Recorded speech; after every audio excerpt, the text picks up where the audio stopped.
George Washington, the reluctant father of a nation.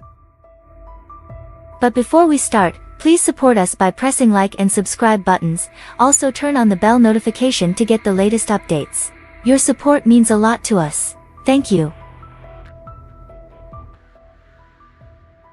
In the quiet countryside of Westmoreland County, Virginia, on February 22, 1732, a child was born into a modest family of planters. His name was George Washington, and though no one could have known it at the time, this child would grow to shape the destiny of a nation not yet imagined. His early years were marked by discipline and simplicity. Raised in the Anglican faith and taught the virtues of hard work, honor, and obedience, George lost his father when he was only 11 years old. This early loss instilled in him a sense of responsibility far beyond his age. With limited formal education, Washington developed a strong sense of ambition and self-discipline. He began working as a surveyor in the rugged lands of Virginia, mastering the terrain and cultivating a reputation for reliability and endurance. These early experiences in the wild frontier forged not only his body but also his mind. His character was shaped by silence and resolve, a man of action more than of words. By his early 20s, Washington had joined the Virginia militia and found himself swept into the currents of imperial struggle. During the French and Indian War, he led troops through the unforgiving forests of the Ohio Valley, where he witnessed the brutality of war and the complexities of colonial politics. Though not all of his campaigns were successful, his courage and leadership caught the attention of his superiors. These early military exploits taught him the cruel nature of conflict and the limits of ambition in a world controlled by distant monarchs. After the war, he returned to civilian life, marrying the wealthy widow Martha Custis and assuming the responsibilities of a plantation owner at Mount Vernon. Yet even in this life of relative comfort, he remained alert to the shifting tides of colonial discontent. The British Crown, burdened by debts and emboldened by authority, imposed taxes and regulations that ignited a fire of resistance across the colonies. Washington, though cautious, aligned himself with the growing call for liberty. His sense of justice and patriotism outweighed his loyalty to the empire. By the time the Continental Congress convened in 1775, Washington was chosen as Commander-in-Chief of the Continental Army. It was a position he neither sought nor desired, but one he accepted out of duty. The war that followed was long, bitter, and uncertain. Washington led a ragtag force against the most powerful army in the world.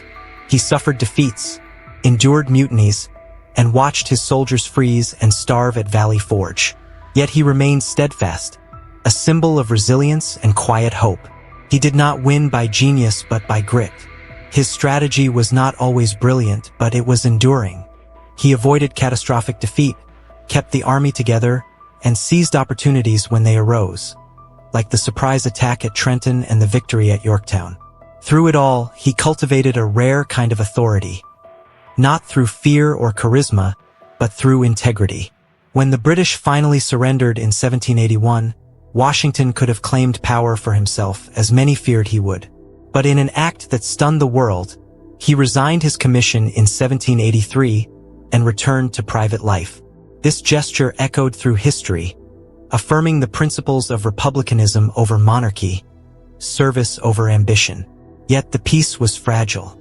The fledgling nation, bound together by ideals but weakened by discord, faced the threat of collapse.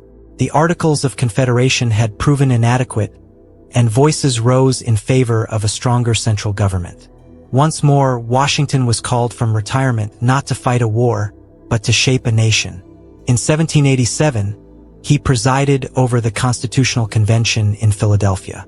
Though he spoke little, his presence anchored the gathering. The Constitution that emerged was a delicate balance of liberty and authority, and it was under this new charter that George Washington was unanimously elected the first president of the United States in 1789. He approached the presidency not as a prize but as a burden of service.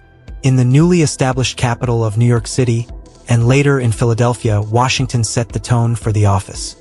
He understood that every decision, every action would set a precedent. He dressed formally, held weekly levees, and maintained a careful distance from partisan politics. Yet beneath the formality lay a man deeply conscious of the fragility of the Republic. His leadership was guided by principle, not party. He surrounded himself with capable advisors, Alexander Hamilton, Thomas Jefferson, Henry Knox, and allowed them to debate and challenge each other. From these deliberations emerged key institutions: a national bank, a federal judiciary, and a functioning cabinet system. Washington navigated the tensions between Federalists and Republicans, always mindful that the unity of the nation mattered more than the victory of any faction. Foreign affairs tested his resolve. When France and Britain resumed hostilities in the 1790s, pressure mounted for America to take sides. But Washington, wary of entangling alliances, issued the Proclamation of Neutrality, asserting the young nation's independence from European conflicts. This decision, controversial at the time, preserved the fragile economy and gave the United States room to grow. After 2 terms, Washington declined to seek a third. In his farewell address, he warned against the dangers of political parties, sectionalism, and foreign entanglements. His words, though spoken centuries ago, still echo in the halls of governance. In 1797, he returned once more to Mount Vernon, weary but content.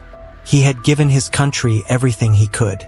The final years of his life were quiet, though not without concern. He watched as partisan strife deepened, worried that the unity he had worked so hard to preserve might fracture. On December 14, 1799, after falling ill with a severe throat infection, George Washington died at the age of 67.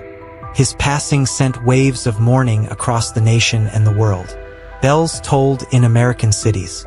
Napoleon ordered a week of mourning in France. The man who had refused to be king was honored as the greatest of republicans. Washington's legacy was not one of conquest or domination, but of restraint and dignity. He had led a revolution and then laid down his sword. He had held supreme executive power and then walked away. In doing so, he became the model of civic virtue, a silent guardian of the Republic whose greatest act was to show that power, when wielded with humility, could serve the people rather than rule over them. Today, his image graces currency and monuments. His name is etched into the capital city, and his example is taught in schools. Yet beyond the marble statues and formal portraits lies the real George Washington, a man of ambition who mastered himself, a soldier who fought for liberty, and a president who knew when to let go. He was not flawless. He held slaves, struggled with the contradictions of his time, and governed cautiously. But within those complexities lay his greatness. For George Washington was not just the first president. He was the first citizen, the first to show that a republic could endure, not through the rule of a man, but through the rule of law.